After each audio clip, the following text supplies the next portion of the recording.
6. Cuando vi a Charley subiendo por el sendero con aquellas dos hermosas apariciones, no pude creer lo que mis ojos me mostraban. Era el mejor regalo que podía hacerme, y lo adoré por ello sin reservas. Dejé a un lado mi libro, corrí al dormitorio y me miré en el espejo. Porque, justo en esta ocasión, esa pequeña zorra de Fairfax había elegido cortarme el pelo de un lado más que del otro. Saqué la blusa azul a rayas del armario y comencé a abotonármela por encima de la camiseta y a meterla bajo los pantalones cortos. Cariño. Llamó Charley desde el salón. Mira a quienes he traído conmigo. Me pinté los labios ante el espejo, me lo sequé, me eché el pelo hacia atrás y me quité las gafas oscuras que había estado usando fuera de la casa. Luego me dirigí rápidamente al salón. Allí estaban, mirando con timidez las estanterías con libros y discos, como una pareja de niños ante un altar histórico tal como yo me había sentido cuando visitamos la misión en Sonoma y me encontré de pie en la vieja capilla, contemplando la paja que sobresalía del adobe en los lugares en que éste se había roto. Me alegró que a la señora Mendini le hubiera parecido adecuado limpiar bien el suelo. Al menos la casa tenía buen aspecto, aunque yo no estuviera muy arreglada. Les sonreí y ellos me devolvieron la sonrisa. Esto es histórico, pensé. Como el encuentro de Lewis y Clark. O el de Gilbert y Sullivan. Hola, dije. Qué casa tan hermosa, comentó la joven. Gracias, repuse. Me dirigí hacia el bar y pregunté, ¿qué os gustaría beber? Abrí el mueble de los licores y saqué la botella de gin y el vermut. No sé por qué me sentía nerviosa, y derramé un poco de gin mientras llenaba la coctelera. Soy Fayu, me dije. ¿Cómo os llamáis? ¿Estáis casados o sois hermanos? Estoy impaciente por averiguarlo. Esta es mi esposa Gwen, anunció el joven. Yo soy Nathan Anteil. Entraron unos pasos en la cocina y se quedaron allí de pie, nerviosos, observándome preparar los martinis, como si no desearan beber pero no supieran cómo pararme. Así que seguí mezclando las copas. Casados, pensé. ¿Te pareces a mi hermano?, le dije al chico. Y pensé sorprendida. No se parece en nada a Jack, ni un poco. Jack tiene un aspecto horrible, y este chico es arrebatador. ¿Qué me pasa? ¿No crees que podría ser mi hermano? Le comenté a Charley. Bueno, contestó, los dos sois delgados. También él parecía incómodo, pero, evidentemente, satisfecho de haber conseguido que le acompañaran. Yo tomaré una cerveza danesa, dijo, y después a los Anteil. ¿Qué os parece una cerveza negra importada? Pasó a mi lado y abrió la nevera. Probadla, comentó, cogiendo el abridor. Al rato todos estábamos sentados en el salón. Charley y yo en los sillones, los Anteil en el sofá. Gwen y yo tomábamos martini. Ellos cerveza. Nat trabaja en una inmobiliaria, indicó Charley. Ante eso, el chico adoptó una expresión malhumorada. Tanto él como su mujer parecieron acalorarse. Eso se presta a equívocos, dijo Gwen. Nat está estudiando historia, me explicó. Simplemente, trabaja allí para pagar las facturas. No hay nada de malo en una inmobiliaria, comentó Charley, incómodo, dándose cuenta, en apariencia, de que los había ofendido. Historia, repetí, deslumbrada por nuestra buena suerte. Aquí vive un profesor de historia retirado de la Universidad de California, cultiva melocotones. Os lo tenemos que presentar. Él y yo jugamos al ajedrez una vez al mes. Y hay un arqueólogo al otro lado de la bahía, en Point Reyes Station. ¿Vosotros dónde vivís? En Point Reyes, contestó él. Hemos alquilado una casa pequeña, situada sobre la colina que da a la lechería. Y en Olema, intervino Charley, hay un tipo que solía escribir artículos para Harper's. Y un viejo que todavía hace ilustraciones para el Saturday Evening Post vive en lo que antes era el ayuntamiento de Olema. Lo compró por $4,000. Hablando con los Anteil, averigüé que venían de Berkeley. Los padres de la chica tenían una cabaña de verano en Inverness, y los dos, Nat y ella, habían ido de vacaciones allí, y les llegó a gustar naturalmente, como les sucede a todos los que visitan la zona. Conocían a algunas personas de por aquí, en su mayoría de Inverness, y también las playas públicas, el parque y los pájaros que podían esperar ver. Pero no habían estado en ninguna de las playas privadas. No conocían a ninguno de los grandes rancheros y jamás habían oído hablar del Bear Valley Ranch. Santo Dios, dije. Bueno, tendremos que llevaros a verlo. El camino está cerrado por 3 puertas con candados, pero yo puedo conseguir las llaves. Los conocemos y nos dejan pasar por la colina para ir a su playa. Es tan grande que tiene unos 6,000 ciervos salvajes. Es un lugar enorme, corroboró Charley. Durante un rato hablamos de la región, y luego le conté algo a Nat sobre un artículo que había escrito en la universidad acerca del general romano Estilicón. Oh, sí, dijo, asintiendo. Se trata de un período interesante. Discutimos sobre Roma, y Gwen dio vueltas por el salón. Entonces, después de haberlos tenido tan cerca durante un rato, descubrí que existía una diferencia entre ellos, una diferencia que no noté al principio. Cuando los vi por primera vez, espiándolos de lejos, los uní mentalmente, para encontrarlos igualmente atractivos y deseables. Pero ahora comprendí que en Gwen había una cierta ausencia, casi insipidez. Carecía de la agudeza de su marido. Y me pareció que gran parte de su parecido no era accidental. La chica, deliberadamente, había modificado su estilo de vestir para que hiciera juego con él, y también descubrí que las ideas, el material intelectual comunes a ambos se originaban en él. Gwen apenas participaba en las discusiones. Se retiraba, igual que muchas esposas. Me dio la impresión de que a Nat le encantaba charlar con una mujer capaz de medirse con él en su terreno, en un tema de su elección. Mientras hablábamos se tornó más riguroso. Se le arrugó la frente y su voz bajó, adquiriendo un tono decidido. Sopesando con cuidado las palabras, me ofreció una larga teoría propia sobre la situación económica en Roma durante el reinado de Teodórico. Me pareció fascinante, pero al final mi atención empezó a vagar. Durante una pausa, mientras Nat intentaba recordar el nombre de un distrito administrativo romano, no pude contenerme. ¿Sabes? Eres tan joven, le dije. Al escucharme, abrió mucho los ojos y me miró. ¿Por qué dices eso? Preguntó despacio. Bueno, te tomas todo tan en serio, contesté. Es mi especialidad, contestó con brusquedad. Sí, lo sé, comenté. Pero eres tan intenso. ¿Cuántos años tienes? Vamos, dímelo. Pareces mucho más joven que nosotros. 28, respondió Nat con aparente dificultad. Eso me sorprendió. Santo Dios. Pensamos que solo teníais 18 o 19 años. Que erais de otra generación. Su rostro, al oír esas palabras, se ensombreció más. Resulta difícil creer que de verdad tienes 28 años. Yo tengo 31. Solo soy 3 años mayor que tú. Pero, Dios mío, es otra generación. Hablamos un poco más de la región, y después los Antail se pusieron de pie y anunciaron que debían marcharse. Yo me sentía cansada ya. Lamentaba que tuvieran que irse, pero, al mismo tiempo, en el análisis final, el encuentro me había decepcionado. No había surgido nada de importancia de él, aunque solo Dios sabe lo que yo había esperado. Establecimos más o menos una fecha para cenar juntos a finales de la semana, y le dije a Charlie que los llevara a su casa. Cuando se marcharon, fui al baño y me tomé un par de Anacin. Me dolía la cabeza y decidí que probablemente se debía a la fatiga visual.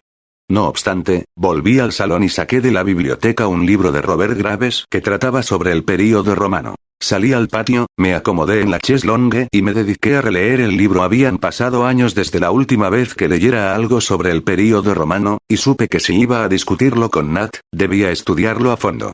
Qué extraño era, habíamos estado tan ansiosos por conocer a los Antail. Nos habíamos visto atraídos hacia ellos con tanta intensidad, y ahora que ya había sucedido no era aburrimiento, seguro, pero de algún modo, tampoco lo que habíamos esperado. Sin embargo, me sentía terriblemente tensa. Todos mis músculos estaban contraídos y tensos. Dejé el libro a un lado, fui a la cocina y me serví otro martini. Aquí estaba, agitada e irritable. El sol hacía daño a mis ojos, y eso siempre indicaba que empezaba a ponerme de mal humor. O quizá estaba embarazada de nuevo. Ciertamente, me dolían las piernas. Todos esos músculos grandes de los muslos me dolían, como si durante la última hora hubiera llevado un gran peso. Me eché sobre el cemento en el patio y comencé a hacer ejercicios. Aún podía subir las piernas tan bien como siempre, aunque sentía el estómago algo hinchado. Así que cogí las tijeras y me puse a arreglar el jardín. Un buen ejercicio ese de agacharte y podar. El mejor del mundo. 1 o 2 días después, por la tarde, recibí una llamada telefónica de Mary Goulden sobre la subasta que iban a hacer los Bluebeard para recolectar fondos. Mientras hablábamos, mencionó que los Antail le habían comentado que nos habían conocido. Oh, Dios mío, dije, ¿los conoces? ¿Por qué no lo mencionaste? Revolvimos cielo y tierra para tratar de conocerlos. Apenas los vimos, juramos que íbamos a conocerlos e invitarlos a casa, y, al final tuvimos que abordarlos en frío, presentarnos y pedirles que vinieran aquí. Son unas personas muy agradables, dijo Mary. Llevan viniendo a Inverness años, pero ahora han alquilado una casa para todo el año. Solo eran veraneantes. Esa es la razón por la que nunca los viste. Ya sabes cómo son los veraneantes, se pasan todo el tiempo en la playa en Plure. Entonces me la dio en medio de los ojos, sin advertencia previa. En apariencia, a él no le impresionaste mucho, soltó Mary. ¿Por qué? Pregunté, en guardia y con aprensión. En el acto, empecé a tener imágenes ardientes y frías. Parecían estar pasándolo bien, nos esforzamos para que se sintieran cómodos. Y, santo Dios, prácticamente los recogimos de la calle. A ella le caes bien, dijo Mary. Y creo que también a él. Lo que dijo, si lo recuerdo bien, algo así como que le pareciste una persona dominante. En realidad, añadió, comentó que le dabas igual. Bueno, discutimos de historia, dije, sintiendo que la nuca me hervía. Posiblemente, le moleste la idea de que una mujer le discuta sobre su tema favorito. Hablamos de cosas diversas y colgué. Tan pronto como se cortó la comunicación, llamé a la operadora y conseguí el número de los Antheil. Los llamé, sentada en la cama, viendo cómo me temblaban las manos. De hecho, todo mi cuerpo temblaba de indignación, y con una variedad de emociones que no tenía tiempo de descifrar. Respondió el chico en persona. Hola. Escucha, dije, tratando de mantener la voz tranquila. Me pareció que lo conseguí. Quizá no comprenda la mentalidad masculina, pero en mi agenda, cualquiera que habla de una tercera persona a sus espaldas carece de integridad para decirle lo que piensa a la cara. Tuve problemas para terminar lo que quería decir. ¿No os tratamos con hospitalidad? Pregunté, y en ese momento se me quebró la voz. ¿Quién es? Preguntó Antheil. Fayume. Después de una pausa, comentó. Es evidente que te han llegado algunos comentarios descuidados. Sí, dije, respirando con dificultad, tratando de que los jadeos no se escucharan por el auricular. Fay dijo en voz baja, lúgubre, lamento que estés tan irritada. Permite que te asegure que es innecesario. Es irritante, indiqué, tener a alguien fingiendo disfrutar de tu hospitalidad y que luego hable de ti. ¿Te molesta que intente discutir contigo en tu propio terreno? Hice un curso de historia en la universidad. Me gusta hablar de Roma. Puede que no sea muy competente para hacerlo, pero esto resulta difícil de discutir por teléfono, interrumpió Antheil. Bueno, pues ¿qué propones? Francamente, no tengo un interés particular en discutirlo contigo, solo quería que supieras cómo me sentía. Y colgué. Casi en el acto sentí con precisión que era una loca histérica. No deberían confiarte el teléfono, me dije a mí misma. Me levanté de la cama y di vueltas por el dormitorio, dándome cuenta que ahora lo sabrían en toda la ciudad. Fayume llama a algunas personas de Point Reyes y desvaría como una borracha. Eso es lo que comentarán, que estaba borracha. Vendrá el sheriff Chisholm y me arrestará. Tal vez debería llamarle yo y eliminar al intermediario. No sabía qué hacer, pero tuve la aguda sensación de que lo había dejado en un mal punto, que alguien tenía que hacer algo. Y aquí estaba yo, la anfitriona, la mujer de esta casa bastante notable, poniendo un gran énfasis en dar a unas personas una cena y una conversación que recordarían unos pocos incidentes más como estos, y ya podía olvidarme de considerarme anfitriona de alguien. ¿Qué faux pas? Solo eres una niña, me dije. Peor que Elsie o Bonnie. Hasta el perro tiene más autocontrol, más diplomacia. Aquella noche, Gwen Antheil apareció en la puerta. Charlie y yo estábamos preparando la cena. Las niñas habían ido a ver la televisión. Lamento molestaros, se disculpó a su manera dulce pero algo hueca. ¿Puedo pasar un momento? Había apoyado la bici contra el porche, y llevaba unos pantalones capri y una camiseta. Tenía el cabello echado hacia atrás y la cara acalorada, probablemente por haber estado pedaleando. Pasa, dijo Charlie. Yo no le había contado lo de la llamada de Mary o la mía a Antheil, así que durante un instante titubeé. De inmediato supe que la visita de Gwen tenía que ver con el asunto entre su esposo y yo, y también que iba a ser algo incómodo. Debía deshacerme de Charlie, así que dije, cariño, hay algo de lo que tenemos que discutir y que no te concierne. Apoyando la mano sobre su hombro, le empujé en dirección a su estudio. Déjanos a solas un rato, ¿de acuerdo? Y antes de que se diera cuenta de lo que pasaba, le había llevado a su estudio y cerraba la puerta tras él. Malhumorado, comentó. Malditas mujeres y vuestros temas de mujeres. Pero ya había encendido la lámpara de su escritorio. ¿Vino sola? Preguntó. Si aparece Nat, envíalo aquí. Se quejó un poco más, pero yo cerré definitivamente la puerta y, volviéndome hacia Gwen, me olvidé de él. Le debo una disculpa a tu marido, le dije. Por eso he venido. Nat se encuentra terriblemente perturbado porque algo que dijo pudiera causarte molestias. Los dos fuisteis tan amables con nosotros la otra noche. No hizo ningún movimiento para sentarse, sino que se quedó en la puerta, como una colegiala recitando de memoria. No le mencioné que pensaba venir a tratar de arreglarlo, añadió. Es una de esas cosas que una tercera persona puede estropear si todo se saca de quicio. ¿A Nat le caéis bien? tú y tu esposo, y le preocupa que esto se solucione cuanto antes. Le dije que iba a visitar a los Mcrae. Creo que los conoces. Sí, dije distraída. Intentaba calcular si la había mandado Nat, o si había sido idea de ella. Quizá a él no le preocupara mucho disculparse, quizá a ella le pareciera que en una zona rural como esta, que contaba con tan pocas familias, nadie podía permitirse un vacío social de este tipo, en especial una nueva pareja que acababa de mudarse e intentaba establecerse y ser aceptada por la gente que ya vivía aquí. Después de todo, toda su vida social dependía de cerrar una grieta de esta clase. Yo podía permitirme el lujo de ignorarlos, pero, ¿podían ellos permitirse el lujo de ignorar a los Ume? Sin duda, tales pensamientos habían pasado por la mente de la muchacha. Los vi escritos en su cara más bien fatua. Me encantaría mantener buenas relaciones con tu marido, dije. Creo que es terco y está demasiado centrado en sí mismo y en lo que piensa, pero los dos sois personas maravillosas. Solo fue un malentendido, le sonreí. Pero en vez de devolverme la sonrisa, Gwen dijo: creo que deberías tener cuidado de no tratar tan despóticamente a la gente, solo por poseer una casa grande. Y sin pronunciar otra palabra, dio media vuelta, se subió a la bici, encendió el faro y se puso a pedalear. ¡Santo Dios! Me quedé en el umbral, mirándola, preguntándome quién estaba loca, si ella o yo. Entonces cogí el bolso, corrí hasta el Buick, entré de un salto, encendí el motor y fui tras ella. Y ahí estaba, pedaleando con todas sus fuerzas por el camino. Me situé a su lado, aminoré la velocidad, me asomé por la ventanilla y dije: en nombre de Dios, ¿qué he hecho ahora? Sin pronunciar una palabra, sencillamente pedaleando, ella continuó la marcha. Mira, proseguí, esta es una ciudad pequeña y todos debemos mantenernos en buenos términos. Descubrirás que no es como en la ciudad. No puede ser tan selectiva. ¿Y ahora, qué dije? No lo entiendo. Vuelve a tu casa grande, contestó Gwen al cabo de un rato. Sabes que sois bienvenidos en mi casa. Claro, comentó. Lo sois, repetí. Te juro que lo sois. ¿Qué he de hacer para demostrártelo? ¿Tengo que arrodillarme y rogarte que vuelvas? De acuerdo, si tengo que hacerlo, lo haré. Te ruego que vuelvas y hables como una adulta y dejes de actuar como una niña. ¿Qué os pasa a vosotros dos? ¿Sois adultos, una pareja casada, o sois un par de chiquillos? Entonces, levanté el tono de voz. Todo esto es demasiado para mí. ¿Por qué no podemos ser amigas? Si estoy loca por ti y tu marido. ¿Cómo empezó todo este desacuerdo?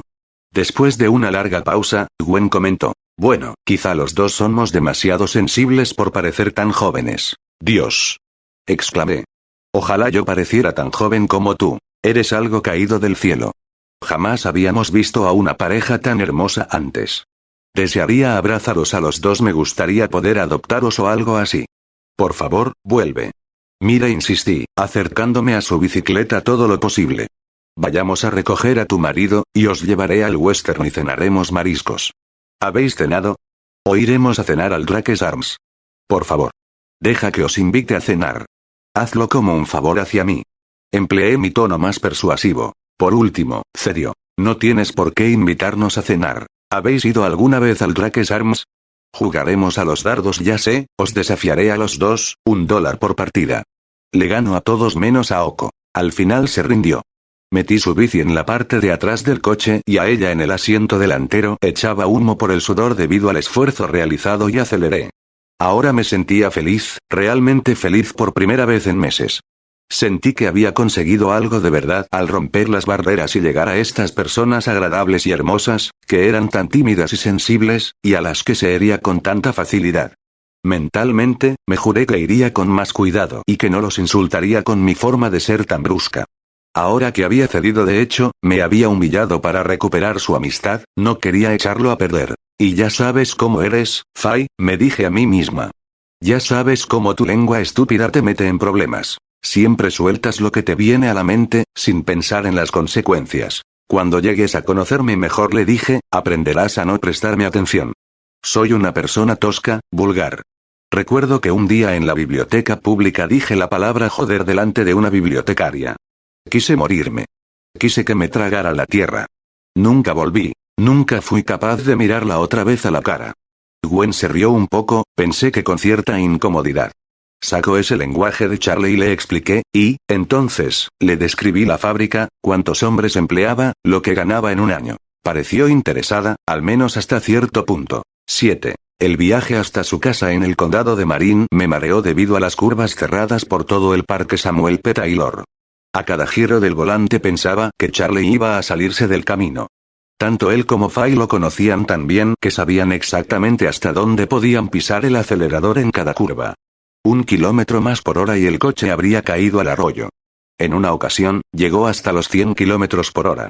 La mayoría de los conductores habrían tenido que ir a 40, en especial los de los fines de semana, que son los más numerosos. Y Charlie no solo utilizaba su carril, sino que cruzaba toda la superficie y se situaba en el borde opuesto. Parecía saber si venía un coche o no, a pesar de que yo solo era capaz de ver árboles. Fay no mostraba ninguna señal de nerviosismo yendo a su lado en el asiento delantero. De hecho, daba la impresión de estar medio dormida. Pero a mi alrededor mis posesiones resbalaban y se sacudían. Qué sensación tan extraña era tenerlas conmigo en movimiento, no en mi cuarto. Prácticamente lo había dejado. Ahora iba a vivir con mi hermana y su marido en su casa. Yo no tenía ningún lugar mío de verdad. Era como regresar a la infancia, y me sentí deprimido e inquieto. Sin embargo, el paisaje me animó. Y sabía, de acuerdo con la descripción que me dieron, qué clase de casa era. Sabía que era muy lujosa, con los aparatos más modernos. Para mantener en alto la moral, pensé en los animales. En una ocasión, en la escuela secundaria, había trabajado para un veterinario, barriendo la consulta, limpiando las jaulas, ayudando a la gente a sacar sus mascotas de los coches, alimentando a los animales ingresados y deshaciéndome de los que morían. Había disfrutado cerca de ellos. Y hace tiempo, cuando tenía 11 años, me había pasado un montón de tiempo atrapando insectos y analizándolos. Había diseccionado esas babosas gigantes y amarillas. Solía atrapar moscas y colgarlas de lazos hechos con hilo. Sin embargo, por lo general, el peso del cuerpo resultaba demasiado ligero para conseguir que el lazo se cerrara, así que casi siempre me veía obligado a tirar hacia abajo de la mosca. Entonces se le saltaban los ojos y la cabeza se desprendía de su cuerpo. Cuando llegamos a la casa, Charlie me ayudó a llevar mis cajas de pertenencias dentro, a un cuarto situado en la parte de atrás que habían decidido destinar para mi uso personal. Era evidente que lo habían empleado como almacén. Tuvimos que sacar en varios viajes herramientas de jardín, juegos y muñecas que las niñas ya habían descartado, incluso una cama que había pertenecido al Collie. Me encerré en el cuarto y comencé a guardar mi ropa en el armario y a colocar mis cosas, tratando de darle a esta nueva habitación un aire de familiaridad. Con cinta scotch pegué varios hechos científicos importantes en las paredes. Acomodé algunas rocas de mi colección en los rincones. Y por último, metí la cabeza en la bolsa que contenía mi colección de tapas de botellas de leche y respiré el rico y agrio olor que soltaban, un aroma que había estado conmigo desde cuarto grado. Eso levantó mi ánimo y por primera vez miré por la ventana. Aquella noche la cena me hizo ser consciente del lujo en el que vivía ahora mi hermana. Fuera, en el patio, Charlie estaba asando unos chuletones en la barbacoa, mientras ella preparaba unos canapés de picadillo de almejas y unas tostadas con crema de queso, martinis, ensalada de aguacate, patatas al horno, habas italianas sacadas de la nevera y que ellos mismos habían cultivado y, de postre, grosellas que habían recogido el verano pasado en algún lugar cerca de Point Reyes. Ellos tomaron café. Las niñas y yo leche. Y las niñas y yo acompañamos las grosellas con crema batida. Después de la cena llevé a las niñas sobre mi espalda un rato, mientras Fay y Charlie se sentaban en el salón a tomar un segundo martini y a escuchar música clásica en el equipo de alta fidelidad. Habían encendido un fuego en el hogar con leños de roble que guardaban en la leñera que había junto a la casa. Creo que jamás disfruté de tal confort, y me centré en jugar con las niñas, pasándomelo en grande mientras las lanzaba al aire y las volvía a coger, escondiéndome y dejando que me encontraran. Los gritos que daban parecieron irritar a Fay, que se levantó bruscamente y fue a meter los platos en el lavavajillas automático. Más tarde ayudé a que las niñas se durmieran. Les leí una historia del libro de Oz. Hizo que me sintiera muy extraño leerles una de las historias que también conocía, libros que eran una parte importante de mi vida, y estas niñas ni siquiera habían nacido hasta entrados los 50. Ni siquiera estaban vivas durante la Segunda Guerra Mundial. Me di cuenta de que era la primera vez que tenía algo que ver con niños. «Tienes unas hijas encantadoras», le dije a Fay cuando salimos del dormitorio de las niñas. «Todo el mundo lo dice», comentó, «así que debe de ser verdad». Personalmente, encuentro que dan un sinfín de trabajo. Disfrutas jugando con ellas, pero después de darte la lata un día tras otro durante años espera hasta que tengas que levantarte todas las mañanas a las 7 para prepararles el desayuno. Preparar el desayuno era una de las cosas que mi hermana odiaba. Le gustaba quedarse en la cama hasta tarde, hasta las 9 o las 10, y cuando las niñas iban a la escuela no tenía más remedio que levantarse temprano. Por supuesto, Charlie tenía que irse a la fábrica, de modo que no podía asumir la responsabilidad de vestirlas, cepillarles el pelo, prepararles el almuerzo, cerciorarse de que llevaban los libros, y todo lo demás. Después de algo así como una semana, descubrí que no me importaba levantarme temprano y poner la mesa, servirles el crème fouet, hacerles los sándwiches de mantequilla de cacahuete y mermelada, llenar los termos con sopa de tomate, descorrer las cortinas, freír bacon, cortar en dos los pómelos, abotonar los vestidos de las niñas, y después de haberles servido el desayuno, levantar la mesa, lavar los platos, sacar la basura y, por último, barrer el suelo alrededor de la mesa.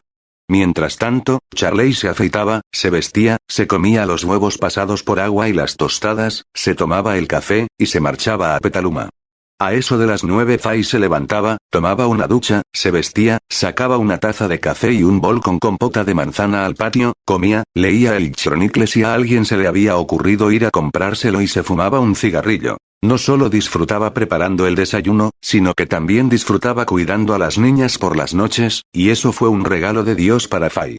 Significaba que de nuevo podía empezar a salir y a visitar gente. Podía bajar al área de la bahía para ir al cine, al teatro y a sus clases, incluso podía ir 3 veces por semana a su analista en San Francisco en lugar de una sola, y debido a que no tenían que preocuparse por mantenerme despierto hasta tarde, como les había sucedido con las niñeras adolescentes, podían quedarse en la ciudad hasta la hora que les apeteciera, asistiendo a fiestas o tomando copas. Y los viernes por la mañana acompañaba a mi hermana a Petaluma y llevaba las bolsas de la compra por ella, guardando todo en su sitio cuando llegábamos a casa e incluso sacando las cajas vacías y quemándolas en el incinerador. A cambio recibía unas comidas maravillosas, y podía montar en el caballo y jugar con las niñas. Se había erigido un poste de metal afuera para el teterbol, y las niñas y yo jugábamos casi todas las tardes. Me volví un experto, ¿sabes? Me dijo Charlie una vez, equivocaste tu vocación. Deberías haber sido director de campamento o trabajado para la IMCA. Nunca había nadie a quien le encantaran tanto los niños. El ruido no te molesta. Es lo que más me fastidia a mí. Por la noche, siempre parecía agotado. Creo que los padres deberían pasar más tiempo con sus hijos, comenté. ¿Y cómo pueden evitarlo? Intervino Fay. Santo Dios, siempre los tienes en medio. Los niños crecen mejor si los adultos no interfieren demasiado con ellos. Tendrían que dejarlos solos. Le encantaba que fuera su niñera y que jugara con sus hijas, pero no aprobaba que me metiera en las continuas peleas de las niñas. Siempre había dejado que las solventaran entre ellas. Sin embargo, pronto me di cuenta de que la mayor, al estar más avanzada intelectualmente y ser mucho más fuerte físicamente, las ganaba todas. No era justo, y sentí que era mi obligación intervenir. La única forma de que los niños aprendan qué es la justicia es que se lo enseñan los adultos, le dije a Fay. ¿Qué sabes tú de justicia? Preguntó. Aquí estás en mi casa viviendo de gorra. Además, ¿cómo viniste aquí? Me miró con ojos centelleantes, con esa exasperación medio en serio, medio en broma, que también conocía yo. Tenía esa costumbre de mezclar una declaración seria con la ironía, de modo que nunca resultaba posible descubrir cuán en serio hablaba. ¿Quién te trajo aquí? Preguntó. Yo no experimentaba culpa alguna. Le estaba devolviendo suficiente por lo que recibía. Realizaba casi todo el trabajo de la casa por Fay, y conseguía que se ahorraran mucho dinero haciendo de niñera. Como media, solo contratar a una niñera les había costado $3 por noche, y en un período de un mes la cuenta a veces ascendía a $60 o $70. Todas esas cifras las registraba en mi libro de notas. Calculé cuánto les costaba y cuánto les ahorraba. El único coste real que añadía a su presupuesto era el de la comida. Pero yo no comía por valor de $60 al mes, de modo que solo por cuidar de las niñas me ganaba el alojamiento. No incrementaba mucho las facturas eléctricas o de agua, aunque, desde luego, me bañaba y lavaba, y mi ropa tenía que meterse en la lavadora automática. Y siempre iba por la casa apagando luces que no se usaban, bajando los termostatos cuando la gente salía de los cuartos, así que según mis cálculos he de reconocer que algo semejante resulta difícil de calcular. En realidad les ahorraba dinero en sus facturas. Y al montar su caballo le prolongaba la vida, ya que de permanecer quieto empezaría a engordar, lo cual provocaría una tensión antinatural en su corazón. Sin embargo, más que cualquier otra cosa, y algo que no se podía calcular en dólares y centavos, mejoré la atmósfera en la que se movían las niñas. En mí tenían a alguien que se preocupaba por ellas, que disfrutaba jugando con ellas y escuchándolas, que les daba afecto. Yo no lo consideraba una tarea o un deber. Las llevaba a dar largos paseos, les compraba chicles en la tienda, veía en la tele La Ley del Revólver con ellas, limpiaba sus cuartos. Y hay otra cosa. Al realizar el trabajo pesado de la casa, como fregar los suelos, hice posible que Fay despidiera a la señora Mendini, su asistenta. Considerad que su presencia siempre la había irritado. Tenía la impresión de que la señora Mendini espiaba todo lo que se hablaba, y a mi hermana siempre le había gustado la intimidad. Era uno de los motivos principales para desear una casa aislada en el campo. Un sábado por la tarde, cuando Fay se había ido a San Rafael de compras, y las niñas se encontraban en casa de Edith Keever jugando con sus hijos, Charley se puso a hablar conmigo en el campo, cerca del corral de los patos. Había estado tendiendo una nueva tubería hacia el canal de agua de los patos. ¿No te molesta hacer el trabajo de la casa?, me preguntó. No contesté. Yo no creo que un hombre tenga que hacer esas cosas, dijo. Luego, continuó. Tampoco creo que las niñas deban ver a un hombre haciéndolas. Les da la idea de que un hombre puede ser mandado por una mujer. Ante eso no dije nada. No se me ocurrió nada pertinente. Desde luego, yo no estoy dispuesto a hacer sus malditos recados, añadió. Ya veo, comenté educadamente. Un hombre debe mantener su autoestima, anunció Charley. El trabajo de la casa le roba su masculinidad. Me había dado cuenta, casi en el acto de instalarme con ellos, de lo quisquilloso que era Charley con ella. Parecía sentirse agraviado cada vez que ella le pedía algo, hasta que le ayudara en el jardín. Una noche, cuando le pidió que le abriera una lata o un tarro, no lo vi con claridad, aunque salí de mi cuarto para observar. Él estalló, tiró el frasco al suelo y empezó a insultarla. Lo apunté en mis registros, porque pude percibir una línea de conducta. Casi una vez por semana, Charley solía salir solo, por lo general al Western Bar, o a un bar de Olema que le encantaba, y se atiborraba de cerveza. Parecía ser su sistema para descargar el resentimiento hacia mi hermana. De lo contrario, se metía poco a poco en su interior, y se volvía pendenciero y sombrío. Pero cuando había tomado unas copas, era capaz de amenazarla físicamente. En realidad, nunca vi que le pegara, pero notaba, por la respuesta de ella cuando llegaba a casa del bar, que en tales ocasiones le tenía un miedo real. No creo que ella se diera cuenta de por qué bebía, que estaba liberando un resentimiento acumulado. Pensaba que se trataba más de un defecto de carácter y, posiblemente, de un defecto común a todos los hombres. Cada vez que Charley iba a beber, ella le trataba de forma fría. Le mortificaba con reprimendas tranquilas, racionales. Pasado un tiempo conseguía convencerle de que había algo malo en él por marcharse a beber y volver a casa para atacarla. En lugar de verlo como una especie de desahogo, prefería considerarlo como un profundo y penetrante, incluso peligroso síntoma de deformación. O, con toda probabilidad, solo fingía pensarlo. En cualquier caso, era su política considerarlo como un hombre deformado, un hombre al que debía enfrentarse, y siguiendo esa línea de argumentación, montaba un tremendo alboroto con cada una de sus juergas. Cuanto más se le resistía saliendo y emborrachándose para volver a casa y atacarla, ella aumentaba el cuadro que había hecho de él, y era un cuadro que, cuando no estaba borracho, también Charley tenía que aceptar. La casa estaba impregnada de esa atmósfera de una mujer sosegada y adulta y un hombre que cedía a sus impulsos animales. Le informaba con todo detalle de lo que su analista, el Dr. Andrews, de San Francisco, decía sobre sus juergas y su hostilidad.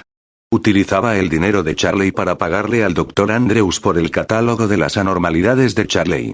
Y, por supuesto, Charley jamás oyó una palabra que procediera directamente del doctor. No tenía modo alguno de impedir que ella informara solo de lo que servía a sus propósitos y se reservara lo que no. Tampoco el doctor tenía modo alguno de descubrir la verdad de lo que Fay le contaba. Sin duda que solo le proporcionaba los hechos que encajaban con su cuadro, de forma que la visión que tenía el doctor de Charley se basaba en lo que ella quería que supiera. Una vez que Fay había preparado lo que debía relatar en ambas direcciones, poco quedaba que no estuviera bajo su control. Como cualquier otro patán, Charley se quejaba de que fuera el analista y, al mismo tiempo, aceptaba como si fuera algo sagrado cada cosa que ella le decía. Cualquier hombre que cobrara $20 la hora debía de ser bueno. A veces me preguntaba qué se proponía mi hermana, si es que planeaba algo. Disponía de tiempo libre todas las tardes, después de haber lavado los platos de la comida, y esporádicamente me sentaba a ver cómo moldeaba potes de arcilla, tejía o leía. Había crecido para convertirse en una mujer atractiva, aunque apenas tenía pechos, y vivía en esta casa grande y moderna, con 10 acres de terreno y todo lo demás más allá de toda duda era feliz. Pero le faltaba algo. Después de un mes o algo así llegué a la conclusión de que, sencillamente, quería que Charlie fuera distinto de cómo era. Tenía profundamente grabada la imagen de cómo debía ser un marido, siempre había sido muy exigente, y, aunque en algunos aspectos Charlie cumplía sus requisitos, en otros no. Por ejemplo, tenía el dinero suficiente para construirle esta casa, y hacía casi todas las cosas que ella deseaba. Y era razonablemente atractivo. Pero, por otro lado, era un patán, y en Fay siempre había existido esa tendencia aristocrática, desaprobadora, que juzgaba todo. Se mostró con fuerza en la escuela secundaria, cuando empezó a planear ir a la universidad.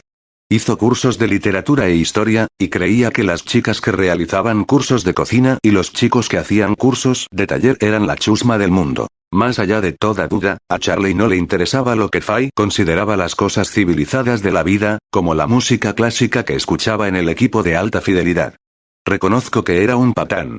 Pero ya lo era cuando se casó con él. Era un patán el día que lo vio en la tienda de la carretera, cuando confundió la melodía de Mozart con un himno.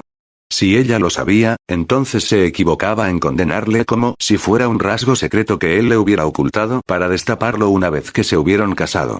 Dios mío, Charlie siempre había sido honesto con ella y le había dado todo lo que estaba a su alcance. Y ahora, en vez de conducir su Mercedes, llevaba un Buick porque ella prefería los colores de los Buicks y el cambio automático. En su propio campo, como con los coches, sabía más que mi hermana. Ahí era ella la bárbara, la palurda. Pero eso no le ayudaba en nada, ya que Fay no consideraba que esos temas fueran importantes. El hecho de que fuera capaz de tender una buena tubería hacia el canal de desagüe de los patos no la impresionaba. Solo los patanes eran buenos en eso, y así se demostraba su punto de vista. Y, no obstante, ella aceptaba, incluso usaba, su lenguaje. Supongo que era ambivalente respecto a él, que de alguna manera lo consideraba tosco y masculino, algo vital para ella le calificaba sexualmente como un hombre. Lo que ansiaba era, me parece a mí, paradójico. Quería que fuera un hombre, pero, al mismo tiempo, que estuviera a la altura de sus propias normas, y estas, al haberlas establecido para ella, no eran las normas de un hombre. En ese punto su sexo, ella también tenía cierta confusión. Creo que odiaba hacer los trabajos de la casa porque la hacían sentirse como una mujer, lo cual era intolerable para ella. No es de extrañar que Charlie despreciara hacer tales tareas. Si resultaba degradante que ella las hiciera, seguro que era más degradante para él, no por lo que sintiera al respecto, puede que en el pasado no le hubiera importado, sino por el significado que tenían para ella. Hacer el trabajo de la casa demostraba que una persona era un esclavo, un sirviente, una doncella. Ella era incapaz de realizarlas, pero estaba dispuesta a dejar que su marido las llevara a cabo. Por ejemplo, no soportaba bajar a la tienda a comprarse Tampax. Era la prueba sine qua non de su condición de mujer, de modo que le obligaba a ir a Charlie. Naturalmente, volvió a casa y la golpeó. Sin embargo, a mí no me molestaba hacer las tareas de la casa, porque para mí era un trabajo, no un símbolo. A cambio me daban comida y una casa cálida, recibía algo en compensación, y me parecía justo. Viviendo con ellos era mucho más feliz y estaba más satisfecho de lo que había estado en cualquier momento de mi vida, antes o después.